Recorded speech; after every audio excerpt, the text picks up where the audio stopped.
What's going on, guys? It's Matt of the FF Mediators with the Face Off Sports Network, back for another 12-team rookie mock draft. I've got Tyler with me. You ready to get this thing rolling, man? Let's do it. I'm excited to see how the combine shake some things up.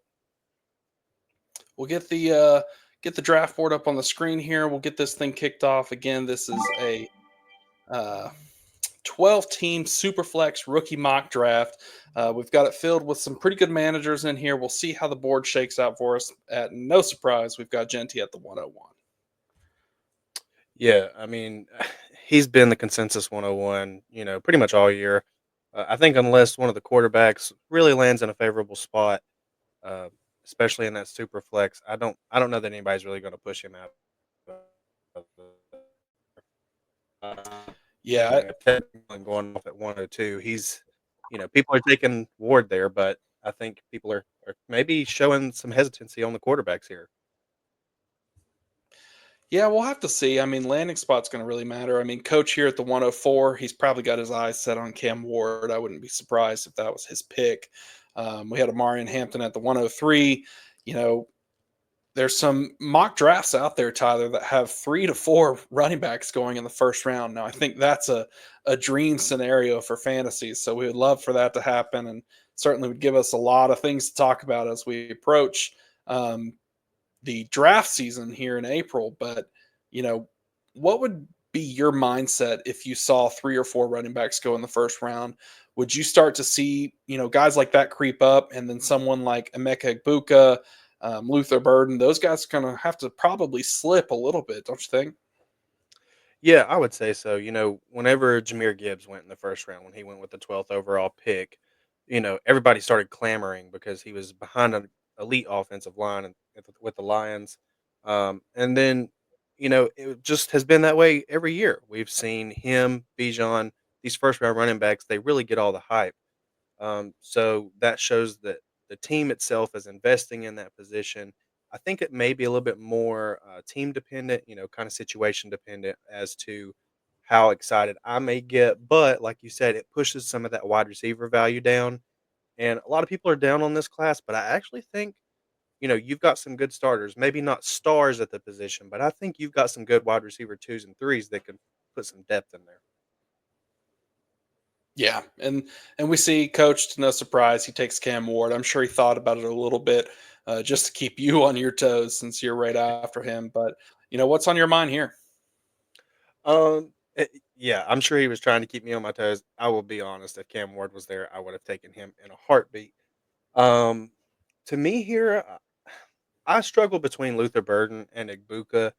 Uh, I know I've liked Igbuka a lot more so far in the off season, but I think Burden has helped himself, especially with the combine and stuff like that. And I think it'll only get better. We just have to see where he lands. I am kind of interested in some of the running backs here. You've got Judkins and Travion both still left. But this is just such a deep class. I feel like if you're in this position in the middle of the first, you got to take a shot on uh, one of those higher level guys at wide receiver. And for me, I just haven't moved Luther Burden up enough yet. So I'm going to go with Emeka Egbuka from Ohio State. Yeah, I like the pick of Ibuka. I think he's probably one of the safest players in this draft. He's really pro ready, fantastic at Ohio State. We all know 2022 had a fantastic season. Marvin Harrison was there, JSN was there. Then you go the past season, they've got Smith there. So, like, he's just played with a ton of good talent, and no matter what, he's still produced. So, he's a fantastic player. I think he is probably safer than Burden. Burden might have a little bit more explosiveness to him, but I'm personally not the biggest Burden fan. But Warren goes here at the 106. Tyler, that was kind of where my mind was set at the 107. So Yeah. unfortunately, that's gone for me. Now I'm torn between these running backs and Shador Sanders. If he gets some premium draft capital, maybe he goes to New York. That makes it a little bit intriguing. I know that there's some question marks around these quarterbacks, but what we do know is their value holds. We saw Bryce Young struggle, and he still had the ability to, maintain some pretty good dynasty value. Stayed at over a first for basically the entire year, and now his value's recouped a little bit because he showed some promise. So you got to give these quarterbacks a little bit of time, and I think we're kind of learning that it can't be expected for them to come in and just be immediate impact stars right away. Yeah, yeah, it's not every day that you get a Justin Herbert or a Bo Nix or somebody like that, like Or Jaden Daniels, like they it's just not it's not feasible. But it no, happens, and I'm not saying that Shador or Cam Ward or any of those guys can't do it. It seems unlikely to me. Again, there's a reason why those teams are picking at the top of the draft. They're not very good. yeah, and we were kinda talking about it, pre-show that, it's gonna be situation dependent. Where do they land? Do they have the talent around them? If if Shador went to New York and paired with Malik Neighbors, I mean, I would be down for that, if Cam Ward, if he goes to the Titans, are we really that excited? I mean, it's number 1 overall draft capital, but, it's all these things you have to play out, and I do still think it's, kinda team dependent. So, if you're set at quarterback, then it is what it is, but it's okay. I mean, I think it'll be interesting no matter what. I think this draft class will really kind of test some people as far as like scouting ability with the quarterbacks and how they fit into these other receivers and stuff. So when we hit this spot at the 108, it kind of feels almost like the end of a tier. And however you want to separate this class out, I'm not going to fight you too much because in my eyes, it's pretty big clusters of tiers. I think Genty's basically by himself at the 101, and then after that, you can make a really good argument for any of these guys just based on kind of what happens. So if I have a pick and I'm comfortable with a couple of names, I'm trying to slide back if I can and just play within those tiers. You do run a little bit of a risk if those guys going, especially if you slide outside of the number of picks there between how many guys you have left on the board that you like. But you just kind of watch your draft board, kind of watch your league and see what they're after. I know that's how both you and I have played a lot of dynasty drafts. Would you have any other advice you give to someone picking? Um, no, I mean, like you said, kind of the tier, that's the big key. Like the tier drafting, whether that's in a rookie draft, a startup draft, anything. If you can make a list of your players and, you're like, okay, I've got these 6 guys in a tier or these 2 guys in their own tier, this guy's in one by himself, and however that breaks down, once you start doing that, it's a little bit easier to pick for you, I feel like. But man, we've had some picks go off the board here. We had Luther Burden here at the 108, Travion Henderson at the 109, his teammate in Quinshawn Judkins at the 110. Man, I would love that spot. And then Caleb Johnson at the 111. So here we are at the 112. Let's just kind of see what goes on here. What are your thoughts on Travis Hunter? I know there's been some mixed thoughts as far as, is he going to play just corner at the combine? They were talking about using him more as a wide receiver. What do you think? Where is that ideal spot to take him? Is it here at the end of the first? If my team's really deep and I'm at the 112 or maybe even the 111 and I don't necessarily have a lot of holes, I would entertain the idea of drafting Travis Hunter just because of how good of an athlete he is, how good he is with the ball in his hands and what he can do. I mean, we saw him at Colorado just put on an absolute show on both sides of the ball. So I would be interested in adding that to my team. Now, the risk you run is he plays defense the entire time and he doesn't help your team at all. But, if I told you right now that you were guaranteed to get 5 targets every single game from Travis Hunter, is that the worst thing in the world? No, it's not. Would you like it to be more? Sure. But let's say he starts to do things with that. I could definitely see that workload uptick. A lot of people are going to point to nobody's ever done it in the NFL. Well, nobody really did it in college like him either in the relevant time frame. So let's put that parameter on it. So I think he's somebody that you got to know the risk when you're drafting him. Like it's baked into his cost because he's sliding down the board here. I mean, if he was a full time wide receiver, there would be talks of him at the 102, maybe even the 101 in certain situations where maybe you don't need a running back or something like that. I don't know. It's just he's that good of a player. So it's something that I'm comfortable of adding him to my teams, but it's just going to have to depend on what my position is. Am I competing? Am I rebuilding? Because he's certainly an interesting player. Yeah, absolutely. I think you kind of hit the spot, the nail on the head there. I think a spot, maybe a dream spot for me, was if he went to New York. He gets to go play defense. He could be the star there, and then he doesn't have to do as much on the offensive side because they have Malik Neighbors. Use him as a Yeah. compliment, and there you go. He's in the ideal spot at that point. So I think that's probably my favorite landing spot for him so far that I've seen. As far as draft capital wise, where I feel like he could go. But here at the 112, we actually had Colson Loveland off the board, and I find it really interesting. I know these tight end prospects are looking better and better as we go, but I continue to find it interesting that we have multiple tight ends in the first round because it seems like we've done that for years. Here and there when like Laporta or McBride would come in, all these guys, and most of them seem to not hit as well. Now those guys obviously did. I just find it interesting. It's been like so long that in the first round was just not a good pick. But I think these two both make sense. So what do you think there? Honestly, man, between Loveland and Warren, I think they're probably two of the best players in this entire class. Just from a talent standpoint in the NFL terms, not even in fantasy terms. I mean, Warren is just an absolute monster with the ball in his hands. Not necessarily going to blow you away with any type of speed or freak athleticism. It's just, he looks like baby Gronk. And I hate to say that because I hate doing comparisons like that, but that's just what it is. And then Loveland, he's got special talent, man. If you get him in the right spot, he could be really dang good. I mean, he's raw, but some untapped talent, a fantastic route runner, great hands, can block, like he can do everything. He's going to play in the league for a long time. Yeah, absolutely. And we've actually had four more picks come off here. We had Jackson Dart at the 201. Travis Hunter finally came off at the 202. RJ Harvey at the 203. I know his name has kind of came up. I think Pete's really a big fan of him. Shout out to Pete. Hmm. And then we have Matthew Golden, who stunned everybody at the combine with the 4.2940. I know you've got some really high praise for Golden, talking about how you think at one point he could actually be the wide receiver one off the board overall. And now I'm up. So I'm kind of torn here. Most of our running backs, I know we've still got quite a few, but we're starting to thin out a little bit. We've had six already go off the board.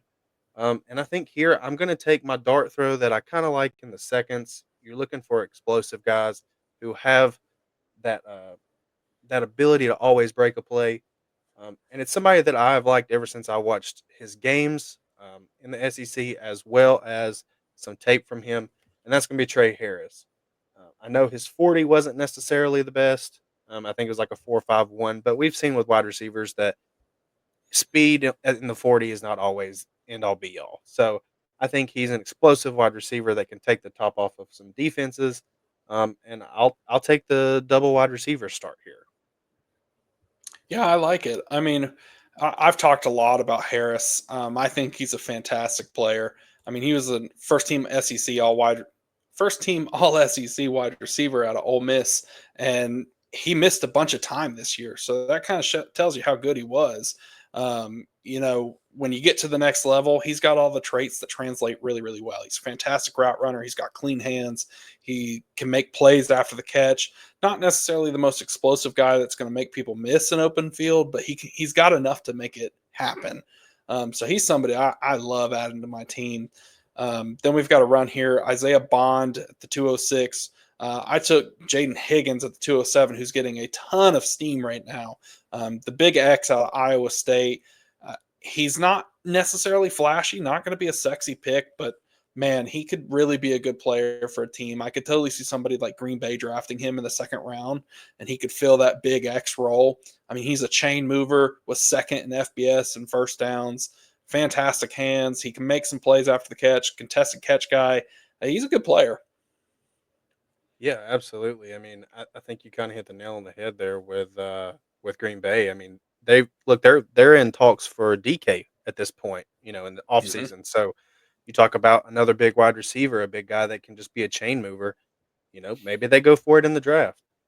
After that, we did have Dylan Sampson, and then Harold Fannin. That was actually the guy that I was torn between him and Trey Harris. We were talking about the tight ends and how much we've liked those guys. Fannin is just a great receiving tight end. He reminds me a lot of like George Kittle's skill set in terms of receiving the ball and being able to get open and being athletic. And then after that, we also have Jalen Milrow, Devin Neal, and Cam Scattaboo at the 212. And then the third round kicks off with the gentleman out of Stanford, Alec Iomanner. Um, this board has become really interesting. I feel like this is kind of where you get into team dependent builds. What does your team need? Does it need the running back to take a shot off? Does it need the receiver that is a dart throw? These third and fourth round picks, I know you and MacArthur especially, uh, you guys really advocate for getting those and just taking your shots. You know, Mhm. these veterans that we've really seen not do a whole lot, if you sell them for a third and you get a shot with a rookie, always take those shots. And I think it's paid off really well for for the mediator group here in the past few years, especially. Yeah, I mean, we've had a bunch of success stories for third and fourth round picks that we've made, especially Coach. I mean, he's really the one that's been preaching, why do I care about the 208 when I could turn that into the 305 and the 312? He's done that a bunch, and it's worked out for him. And it's not necessarily that you're trying to get the home run guys like Puka Nakua, which does happen. Coach was all over that. Last year was Bucky Irving. I was all over Bucky. It's just one of those things. Sometimes it'll hit, but other times you're just getting small value. Like Brian Robinson was a third round pick, and he's been fantastic. His value has far surpassed that and maintained for several years. Sam Howell was a third round pick, and although that's not necessarily the craziest thing to say, he had value. At one point in time, he was starting. So it's just about finding those guys that can create any sort of value for your team. So I'm definitely interested in finding those players if I can. We might have our first auto pick here, and it's Quinn Ewers. Not necessarily the best pick there, but we follow that up with Tez Johnson. I know you did some reporting on Tez Johnson not too while back, Tyler. You still kind of feeling the same way? Yeah, man, I am. Unfortunately, I hate to have to say that, but I've just never gotten behind his tape. I know he had some good efficiency metrics, at Oregon, but I've seen some effort concerns and other things. And just for me, I don't want to take a chance on what I'm pretty sure is the smallest guy at the combine in how long now? Like several decades at least. Yeah, Um, like at one 100 and of. what was it 154 or something like that. So I'll pass on that one. We've seen some smaller wide receivers come out, but one just a little bit too small for me, but also just not a big overall fan of his production. Yeah. Um, And he had and a then he we've had a actually, really bad combine. It was not a good day yeah, for him. He ran really, really slow. But Tyler Shuck comes off the board at 304. Shuck is interesting. He's got a lot of love from high level NFL people. I know McShay out there is just screaming for him to be a first round pick. Um, and his tape is really good at Notre Dame. Other than that, he had a lot of injuries, but not anything too concerning. They were all bone breaks. His time at Louisville was fairly productive. I think I said Notre Dame a second ago. I meant to say Louisville. I'm sorry.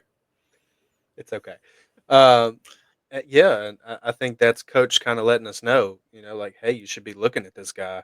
I mean, he picked him over Dylan Gabriel, and I don't necessarily think Gabriel may have had the best combine either. So I think that goes to show you, it's not just the high level guys that are looking. He's catching the attention of everybody here. Um, the guy that I wanted, he did fall to me here. Um, and I'm interested, especially because of the 40 time. Uh, you want to talk about somebody who absolutely blew people away with his speed, and it was like out of nowhere, and that would be Tootin from Virginia Mm, Tech. 4.32 as a running back. If we've seen anything, speed is translatable at the running back position. He was the fastest running back out of the class this year, um, and he's got good production. He's got good talent. I feel like he's at Virginia Tech. He's in the ACC. Maybe it's not necessarily the best competition, but if you look at his film, he plays really well. I think he's got the vision and some lateral movement that others may not have, and especially the speed. Man, I'll take a shot on anybody like that in the third round. Yeah. So following the Tootin pick, we've got Dylan Gabriel. Um, and now I'm back in the clock, and I'm going to take one of a player I liked last year. Saw him play at Texas Tech, and that's DJ Giddens, the running back from Kansas State, coming out of the Power Cat offense. Man, he is fun to watch. He could clean up his hands a little bit, and really solidify his receiving work when we get to the next level. But when you talk about a guy that's just productive, it's DJ Giddens. He was really, really good. If you put on his tape, you just see constant plays where he falls forward, gets extra yards, fights through contact, has explosive plays, can make people miss. He's a fantastic player. And I do want to say he's followed up by Taj Brooks from Texas Tech. He's basically the same thing. Fantastic production. I think he was one of only two players in FBS to have 100 rushing yards every single game this past season. I've seen him play a lot in person. Watched a lot of tape on Taj Brooks, so he's another good player that would not surprise me at all if he found himself into a good landing spot in this draft. Yeah, absolutely. Um, I was looking here. We had Jalen Royals come off, and Ollie Gordon's slide has finally stopped Mhm. here in the third round. Man, he was several years ago. He was up there looking like he was going to be the RB1, RB2 in this class. Yeah. And my, how he has fallen. I don't necessarily think the offense, has necessarily helped him, and I still think he's productive. But I think some people just got scared off of him initially. Yeah, I mean, this past season, I'm out here in Big 12 country, so I've been surrounded by a lot of these teams, and I've been fortunate to watch a lot of these players play in person if they're from the Big 12. I've seen Ollie play. He was fantastic in 2023. I saw him do some fantastic things in person. This past season is kind of more of an indictment of the Oklahoma State football program than it is necessarily of Ollie Gordon. They were not a good team. They were terrible up front. They got zero push off the line of scrimmage. So if anybody deserves that pass, it's probably Ollie Gordon. Now, when you draft someone like him, he's a big time back. His 40 times not necessarily going to impress you, but when you watch the tape, you just see what you're getting. And I think there's a good chance that a team that drafts him on day two, maybe in round three of the NFL draft, is getting a really, really good pro ready running back who could step in and be an immediate player. Absolutely, absolutely. We actually had Jalen Noel go off after him, as well as Jack Betch, and then Restrepo. Restrepo finally goes off the board. I know MacArthur was, or coach was probably um, secretly hoping he would fall there. I know he's got his eye on one other person. We'll see if he takes him here in a little bit, but he loves those Miami Hurricanes. So, I um, bet he does. we've got a few more picks here to wrap up. At this point, when you get to this point in the draft, are you primarily just taking dart throws?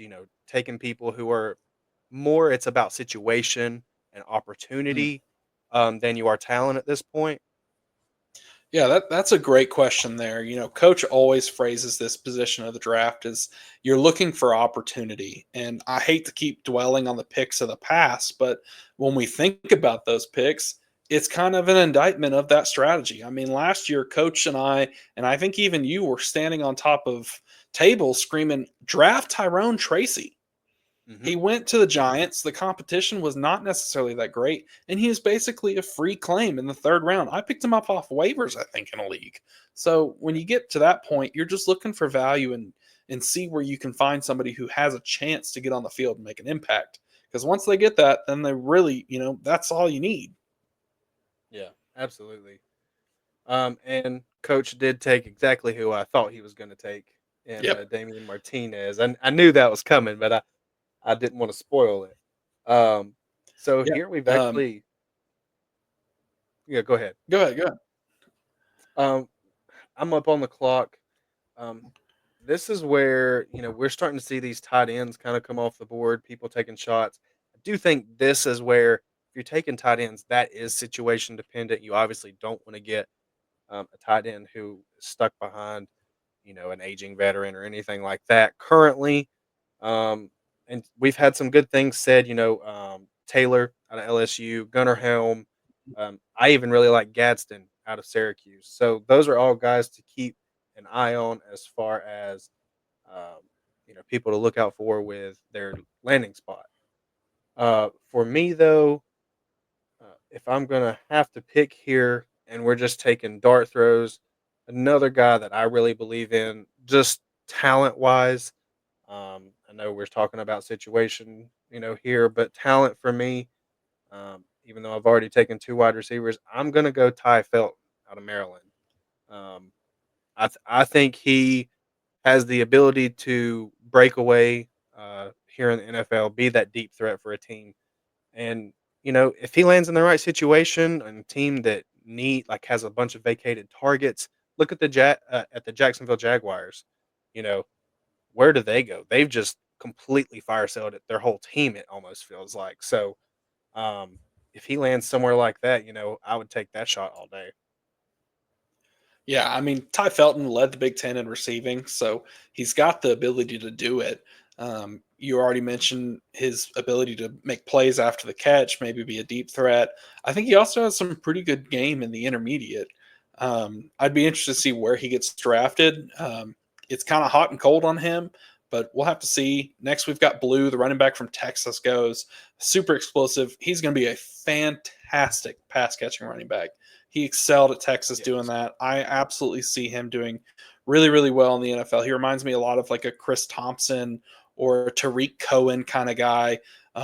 Not necessarily, I don't see him being a bell cow or anything like that, but man, when you need him in a 2 minute drill, I think he could be a really good running back.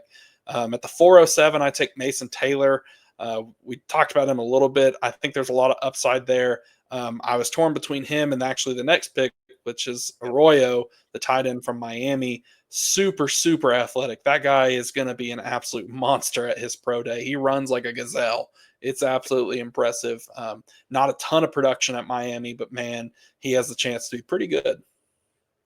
Yeah, absolutely. I mean, like we said, those tight ends, you're looking for situation. We've been clamoring for tight ends to be used, over several years in Dynasty, just in fantasy football in general. We've only had a handful that are really super relevant. And I think these younger tight ends are maybe going to change that a little bit. We had Brock Bowers come in last year, and man, he took the world by storm. He set the NFL on fire. So I think some of these guys have the potential to come in and really challenge that dynamic. I think Arroyo, like you said, with athleticism, I think he has a really good shot to do that. Yeah. Then we got Smith, the running back from SMU coming off the board. That's somebody that's going to be pretty interesting to see where he might fall. Super athletic, really productive, basically carried SMU's offense, to be honest. Um, I'm not sure if he's got the body to withstand the workload, but that's the same criticism we had of Bucky Irving. So I'm not going to fight it too much because I was still preaching for that last year. At the 410, we get Savion Williams, the wide receiver out of TCU, excuse me. Um, Big time athlete, can run the ball, kind of plays a little bit like Debo, but major question marks with the hands. Yeah, yeah. That is the maybe the second pick that I've just been absolutely out on in this draft. Tez Johnson, like mentioned earlier, my reasoning for that. But Savion, I mean, like you said, he may play like Debo, but if you're a wide receiver and you can't catch the ball, what good does it do? Even if you're used as a rusher or as a running back or anything like that, you're being drafted as a wide receiver to play wide receiver, and if you can't catch the ball, that's half your points already gone. So, um, for me, I wouldn't have picked him there, but to each its own. Gunnar Helm did come off the board there, and then Marcus Yarns at the 412. Uh, I Go do Blue want to say Hens. honorable mention for me, somebody just to kind of keep an eye on. Also, is Torrey Horton, the wide receiver, as well as Woody Marks. Both of those guys, I do really like their tape as well. What I got to see of them throughout the season, like throughout their college careers. Um, so those are two people that didn't make it into this mock that I think have some ability to kind of move up depending on situation there. Yeah, looking at this board, Tyler, as we kind of wrap things up here, it just kind of solidifies my thought that if I can get into this middle second round, I want to find a way to do it. If you're telling me I have a chance of Matthew Golden at the 204, I'm all for that. Personally, I don't expect that to happen. I think by the time we're doing our actual drafts, Golden will be probably closer to the 108 than he is to the 204. Um, I think he's got a chance to truly be the first wide receiver off the board. I expect Tet to go first, but I truly believe that Golden going second would be appropriate. He could really change an offense. He's outstanding, man. Really, really good. He's kind of been my flag plant so far this offseason, so I will continue to preach his name. But Tyler, with that being said, is there any last minute thought you have on this draft here? I think the one thing you pay attention to is the amount of green on the board. That's the running backs here on Sleeper. This goes to show you that everybody's got their own archetype that they like to strive for, and you can see just how many you you know we have here in a smock. That's how deep this class could be. Yeah, So just keep an eye out, man. It's situation dependent, obviously, with draft capital and stuff, but this is a board that goes to show you people think a lot of this running back class, and I think that's going to be the hallmark here. As we continue to go yeah. forward through the draft.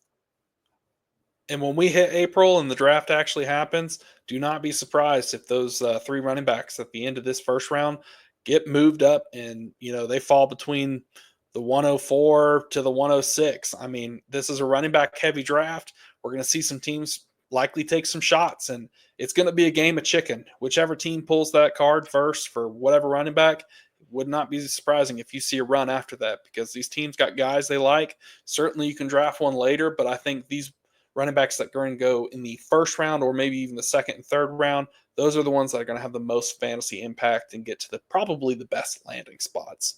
So Mhm. that's going to do it for us. So be sure to like the video, subscribe to the Face Off Sports Network. We've got all sorts of mock drafts, rookie profiles, trades, anything you can think of. We've got it out there. Be sure to comment below what your favorite pick was or who you think should have been picked higher. And we will catch you next time.